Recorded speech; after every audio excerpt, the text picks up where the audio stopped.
The outer gods in Elden Ring have always been among the most fascinating and elusive parts of the game's lore. And if you agree with that, then I've got something exciting for you. I believe we have just been introduced to yet another outer god, the one tied to night itself. This entity appears capable of bending fate to its will, a constant, watchful eye lingering in the void, silent and unseen.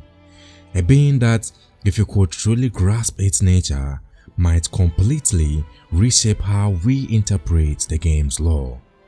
So, I dived deep into real cosmic science to explore what might have inspired this being. And in the end, the traces of night you will need to gather before facing the final boss are undeniably cosmic in origin. You will need 4 of these traces before you can confront Hailstorm. The item description tells us that the light faintly outlines the form of a far greater being, something beyond even the Night Lord. But you won't see Hailstorm's image in that icon. Whatever it is, it clearly transcends our understanding, even beyond Hailstorm himself, something truly alien. And of course it fits, since Elden Ring is deeply influenced by celestial themes and the cosmic forces that shape them. The stars, the moon, meteor, and hair-fleeting microcosm all play their parts. The greater world lies beyond even that microcosm, and the Elden Beast itself is clearly born from cosmic origins. In this video, I will break down the mystery of the outer god of night, Recluse, and the Nulling. So let's begin with the most obvious question. What exactly is the outer god of night, and how do we even know it exists? Like I mentioned before, the first hint comes from the trace of night, which you collect from the Night Lords. When it comes to battling the Night Lords, many players have noted a strange eye appearing in their arenas. This is especially visible during Caligos and the ever-dark Sovereign Adol encounters, though I didn't personally see it every time. But the Nightreign sigil itself forms an eye-like shape when it is fully closed. It is a subtle yet vital visual clue that leads us closer to the truth of this outer god. Now, we already know that outer gods in Elden Ring are commonly associated with natural elements and forces. Things like wrath, death, and blood. Each is represented by a unique outer god, and the night too is a natural element. This isn't just logical speculation. Iron Eye even confirms it in one of his dialogue lines. So, based on Zuriah's philosophy, it only makes sense that night would also have an outer god tied to it. But we don't even need to rely on theory alone here. There is actually a direct proof of an outer god linked to night. We find this evidence in the bone-like stone you get from Recluse's remembrance. Its item description reads as follows: a haunting relic with an unsettling stillness, said to be the bone of an outer god capable of purging divine essence, though it too can be undone by the same force. Now, if you look closely, the bone carries the same airy blue glow that surrounds the night. And considering the Night Lord is the one who gave us this relic, and it was used to forge the Nulling, it is a solid conclusion that the outer god in the description is the one of the night. Now, if you go back to the trace of night, it claims the light reveals the outline of a higher being, which means the light is the key to unlocking this mystery. And I believe that light, in fact, is a star. Let's take a closer look at this image. I think the trace of night artistically represents a protostar surrounded by what is known as a protoplanetary disk. You can think of a protostar as a star still in its infancy. It hasn't fully formed yet, but it is on its way to becoming one. And the protoplanetary disk is a massive rotating belt of dust and gas that swirls around it. This ring is made from leftover material from the collapsing cloud that created the star. The same matter that gave birth to the star now surrounds it. These disks are the birthplace of entire planets, and yes, even asteroids. Asteroids much like the bone-like stone itself. But let's hold on to that thought, we will return to it very soon. It wouldn't be far-fetched to think that the outer god of night is a being that exists beyond the stars, one with influence over them. In fact, thinking of the trace of night as a symbolic depiction of a star makes perfect sense. It lines up with everything we are told about it. It is described as something that carries the raw potential to shift the course of fate, and that ties perfectly into the overarching theme of Nightreign. So, much of Elden Ring's story and gameplay mechanics are rooted in the stars and their role in determining destiny. The North Clan themselves have always been deeply tied to the stars and awaited the arrival of the Night Lord. And in Ranni's Age of Stars ending, she speaks of a massive husk that envelopes all things. So, if I'm right and the light in the trace of night is a star, then it's only natural that the outer god of night has dominion over fate. This deity exists beyond the reach of stars with power to command them, and in doing so influence destiny. It instantly brings to mind Bloodborne's moon, which subtly unveils the being behind it, the moon presence. And in Elden Ring, there is another celestial object revered by the Nox that has the ability to guide stars, the moon of Noxtella. This rare talisman is considered one of the prized relics of Noxtella, the Eternal City. It is known as the moon that was lost to time, the Black Moon. And this moon once served as the guiding light for countless stars. So just like the Black Moon, the outer god of night is shown to control the stars' movement.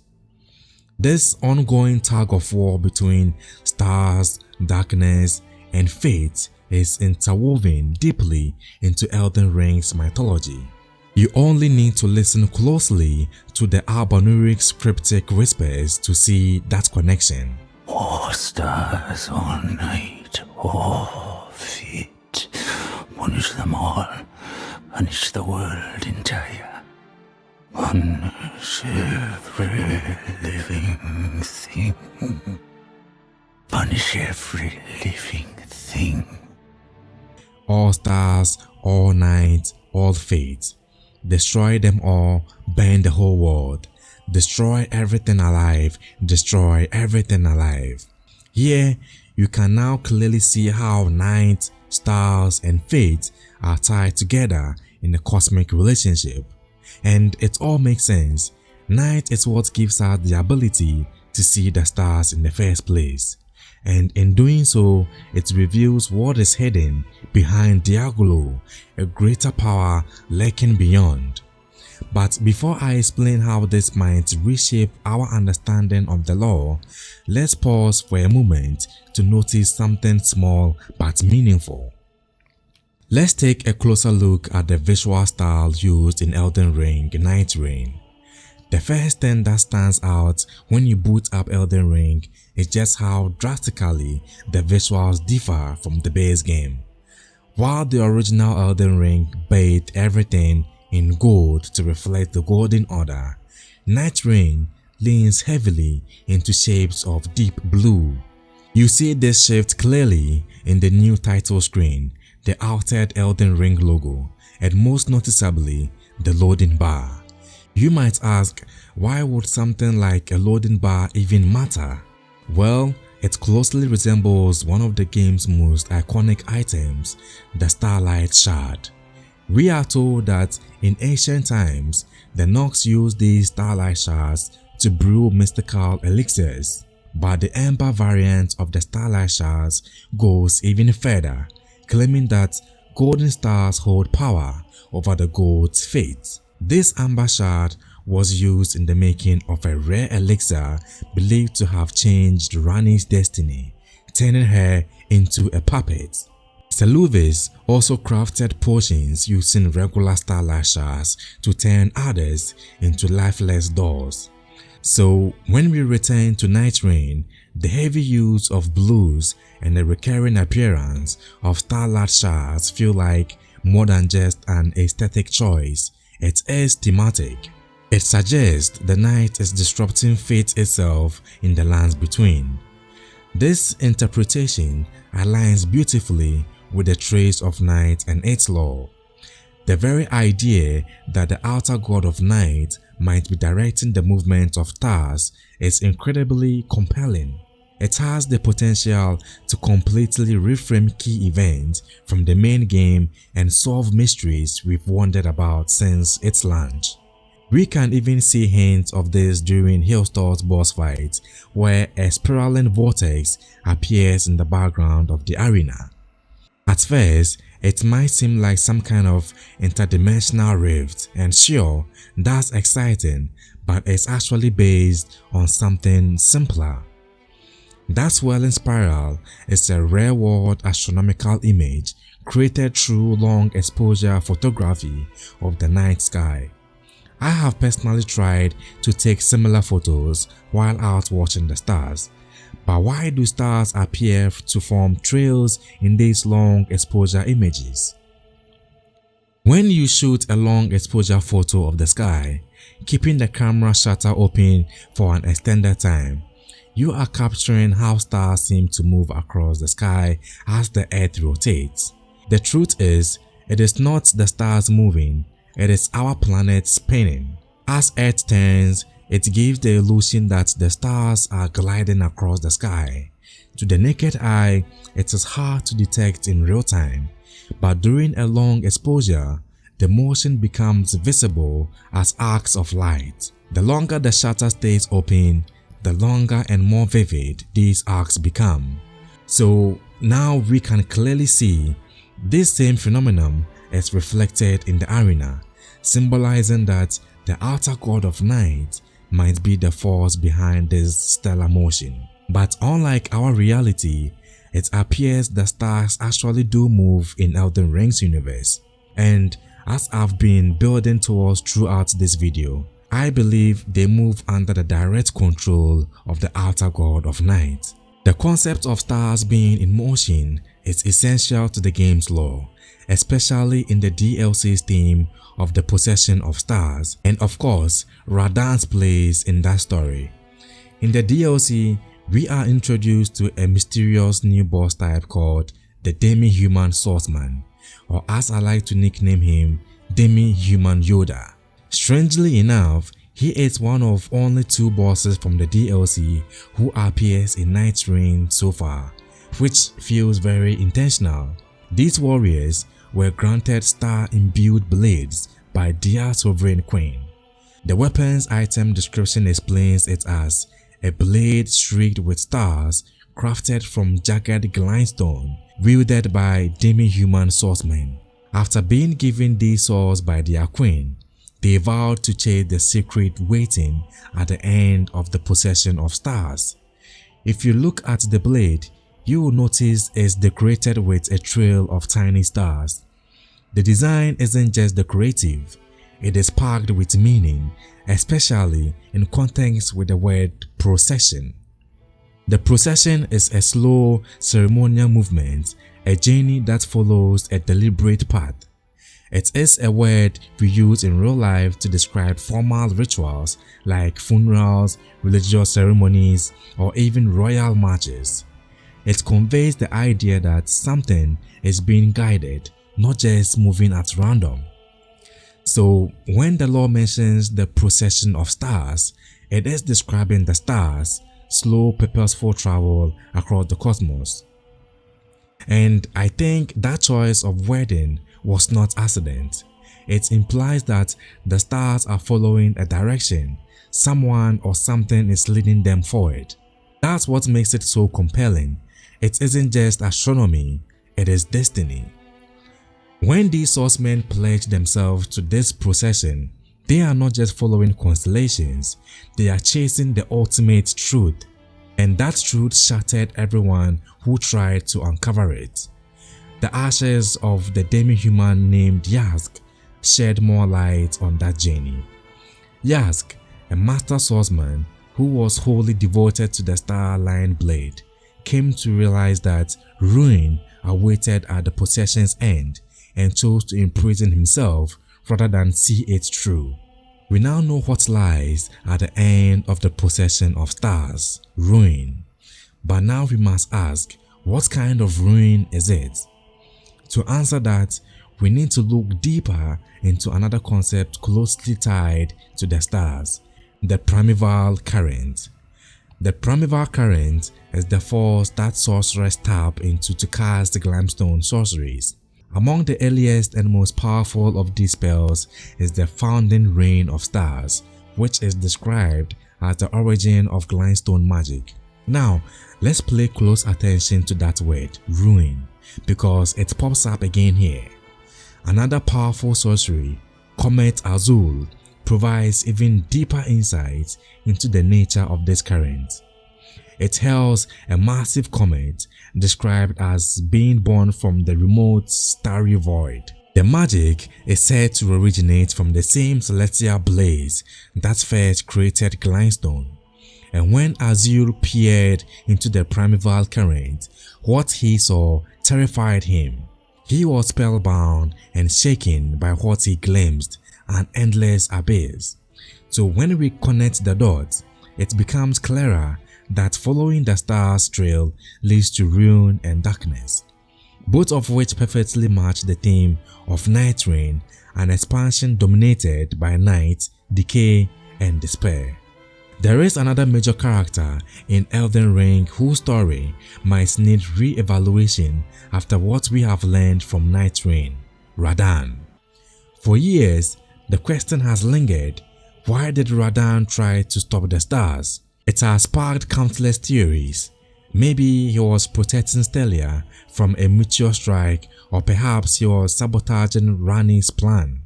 We still don't have a definitive answer, but knowing about the outer god of night opens new possibilities. Could it be that Radahn had some knowledge of the dark god? After all, he was a Carian prince, trained in advanced sorcery and highly educated. As the son of Queen Rennala, who clearly understood the dangers of the primeval current, it is likely he was warned of what lay beyond the stars. Maybe Radahn wasn't halting the stars out of arrogance or loyalty, but out of fear. Sorcerer Stelling offers a key line of dialogue on this subject. Long ago, Radahn challenged the constellations in battle, and in a decisive victory, he brought their movement to a standstill. Now, he is the force that keeps the stars from moving, and if Radahn were to perish, the stars would once again resume their course. That line clearly shows Radahn's role in freezing the stars' procession, and it fits perfectly with what we have uncovered. It is entirely possible he wanted to stop the outer god of night from influencing fate any further. In the end, Radahn's actions served the Golden Order, whether intentionally or not. We see this confirmed in the description of the telescope item. During the Earth Tree Age, Carian astrology faded into irrelevance. The Golden Order had severed the night sky from its power to shape destiny. So in halting the stars, Radahn actually strengthened Mariket's order and weakened cosmic sorcery. That adds another layer of depth to Radahn's legacy and raises even more questions about what he truly feared.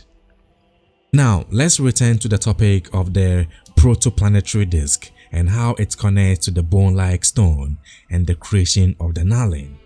As I mentioned earlier, the blue glow surrounding the protostar represents the protoplanetary disk, a cradle for emerging planets. But not every formation becomes a planet. Some planetary beds fail, and the remnants become what we know as asteroids, specifically S-type asteroids. And that leads us back to the bone-like stone, said to be the bone of the outer god of night. Take a good look at it. It strongly resembles a chunk of space rock. At first glance, it reminded me of the moon's pitted surface or a meteorite. But after digging into real-world astronomy, I found one asteroid that might have inspired this item. Asteroid 433 Eros. It's classified as an S-type asteroid, meaning it came from a failed planetary formation. It's also the second largest near-Earth asteroid in our solar system. So now, the idea that the bone-like stone is an asteroid infused with the outer god of night power makes perfect sense. It came from the protoplanetary glow, born of a stellar material and carrying cosmic influence. There is even reason to believe that this god held these bones across the universe to spread its presence far and wide. This static wouldn't be new for an outer god. Remember, the greater world sent a malformed star, Astel, to destroy the Nox. We have seen meteors crash into the lands between, bringing with them bizarre life forms like the alabaster laws and the terrifying fallen star beasts. Now, it seems the outer god of night followed a similar playbook, and in the realm of Nightreign, it worked. One of its bones raised a being who understood its power, the Recluse. The Recluse is one of the most significant Nightfarers in the entire Nightreign story. She is an incredibly skilled witch who focuses on blood-based magic. Her tale intersects with many other key Nightfarers, but most importantly, she's deeply tied to the Night Lord. You see, Recluse had a child, one that was never given a name. She simply called it the Nulling. But the Nulling wasn't like ordinary children. It was something far more terrifying. It possessed an endless hunger, not for food, but for shadow itself. It consumed the shadows of entire legions before vanishing completely. After it disappeared, it eventually found its way to Hellstor's domain and merged with him. If it wasn't obvious already, this infant carried the raw essence of night within it. To explain the rest of the story, we need to introduce another character, the Witch of the Wheel. She was an ally of the Recluse, the caretaker of the Nulling, and a master manipulator. It is said her cunning was as sharp as a blade and as steady as a shield. After being devoured by the Nulling, she was later resurrected by the Night Lord himself. She held deep resentment towards the Recluse, criticizing her for her weak magical skill.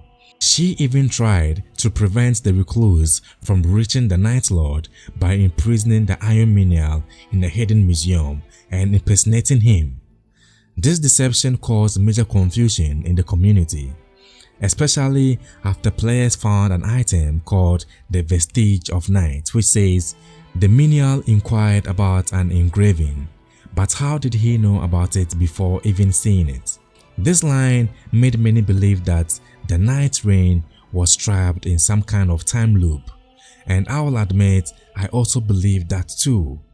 But even if there is a time loop, this specific detail doesn't actually prove it. Instead, that line is a clever clue from software. It is there to help players realize something not right with the Menial. It is meant to nudge you into attacking the imposter, which reveals she is the Witch of the Wheel. Once exposed, she shares a chilling truth. She claims that Recluse ruined everything. She birthed a monster, a creature that devours shadow and threatens the entire world.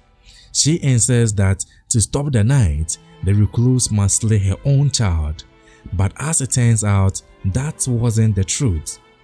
After defeating Hellstore and returning to the Shrouded Roundtable, we find the infant lying in a cradle, weeping. The recluse lifts her child into her arms and gently rocks it. And in that quiet moment of motherly warmth, the crying stops. But that moment raises a deeper question.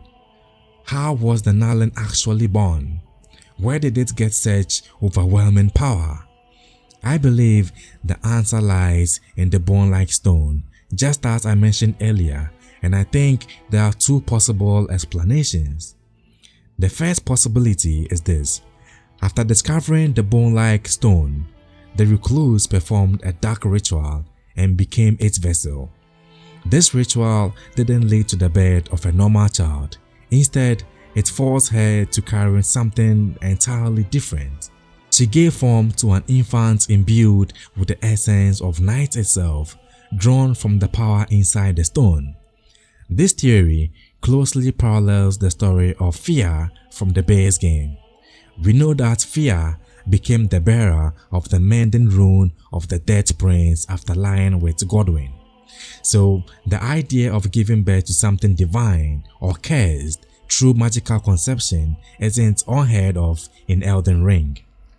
So now the second possibility draws from outside inspiration, specifically the manga Berserk. It is well known that Berserk had a huge influence on the Soul series as a whole, but its presence is felt just as strongly in Nightreign. The moment I laid eyes on the Nulling, only one thing came to mind. It reminded me of the demon child from Berserk. So I wondered, what if the Nulling's origin was inspired by that? If that is the case, we might better understand it by revisiting its inspiration. In Berserk, the demon child was born to Guts and his lover, Casca.